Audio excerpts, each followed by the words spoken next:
ഇഷ്ടം ലഭിച്ചിട്ട് സന്തോഷമില്ല, അനിഷ്ടം ഭവിച്ചിട്ട് സങ്കടവുമില്ല.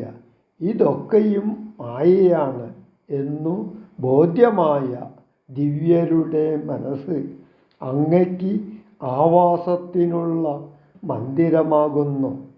ജനനം, ബാല്യം, കൗമാരം, യൗവനം, വാർദ്ധക്യം, മരണം ഇവ 6 ഈ അവസ്ഥകൾ ശരീരത്തെയേ ബാധിക്കുന്നുള്ളൂ.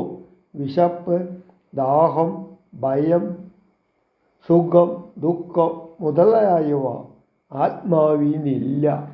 ഈ തത്വത്തിലെത്തിച്ചേർന്നവരുടെ മനസ്സ് അങ്ങയുടെ മന്ദിരമാകുന്നു. അങ്ങയെ ജഗദീശ്വരനായി അറിയുകയും ഭജിക്കുകയും ചെയ്യുന്നവനാരോ അവൻ്റെ മനസ്സിൽ അങ്ങ് ജനകാത്മജയോടുകൂടി വസിച്ചിടുക. ഉത്തമ ഭക്തരുടെ അന്തരംഗമാണ് ശ്രീരാമൻ്റെ വാസസ്ഥാനമെന്ന ആശയം ഇവിടെയും തുടരുന്നു. മുകളിൽ ഈശ്വരനെയാണ് വിവരിച്ചതെങ്കിൽ ഈ ഭാഗത്ത് ഭക്തജനത്തെയാണ് വിവരിക്കുന്നത്. നിരന്തരമായ അഭ്യാസം കൊണ്ട് ദൃഢീകൃതമായ മനസ്സോടു കൂടിയവരുടെയും അങ്ങയുടെ പാദസേവയിൽ രതമായ മനസ്സോടു കൂടിയവരുടെയും അങ്ങയുടെ നാമജപത്താൽ ശുചിത്വവും സന്തോഷവുമുള്ള മനസ്സോടു കൂടിയവരുടെയും ഭക്തിയാൽ ദ്രവിച്ച മനസ്സോടു കൂടിയവരുടെയും അന്തരംഗം ശ്രീരാമൻ്റെ വാസസ്ഥാനം. നിങ്ങൾ സമസ്ത കർമ്മങ്ങൾ സമർപ്പിച്ചു നിങ്കലേദത്തമായൊരു മനസ്സോടും സന്തുഷ്ടരായി മരുവുന്നവർ മാനസം സന്തതം തേ സുഖവാസായ മന്ദിരം. ഇഷ്ടം ലഭിച്ചിട്ടു സന്തോഷമില്ലൊട്ടും, ഇഷ്ടേതരാപ്തിക്കനുതാപവുമില്ല. സർവവും മായേതി നിശ്ചിത്യവാഴുന്ന ദിവ്യമനസ്തവവാസായ മന്ദിരം. ഷഡ്ഭാവഭേദവികാരങ്ങളൊക്കെയും ഉൾപ്പുവിലോർക്കിലോ ദേഹത്തിനേയുള്ളു.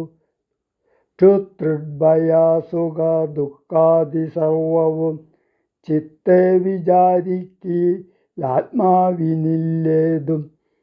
ഇത്തമുറച്ചു ഭജിക്കുന്നവരുടെ ചിത്തം തവ സുഖവാസായ മന്ദിരം. യാതൊരുത്തൻ ഭവന്തം പരം ചിൽഗനം വേദസ്വരൂപം അനന്തം ഏകം സദാം.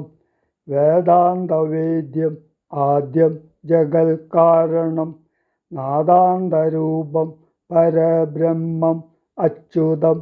സർവഗുഹാശയസ്ഥം സമസ്താധാരം സർവഗതം പരമാത്മാനം അലേപകം. വാസുദേവം വരദം വരേണ്യം ജഗദ്വാസിനാമാത്മനാ കാണുന്നതും സദാ തസ്യ ചിത്തേ ജനകാത്മജയാ സമം. നിസ്സംശയം വസിച്ചിടുക ശ്രീപദേ. സന്തതാഭ്യാസദൃഢീകൃതചേതസാം സന്തതം ത്വൽപാദസേവാരതാത്മനാം.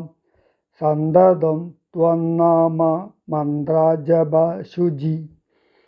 സന്തോഷചേതസാം ഭക്തിദ്രവാത്മനാം. അന്തർഗതനായി വസിക്കനീ സീതയാ ചിന്തിത ചിന്താമണി ദയാവാരിതേ.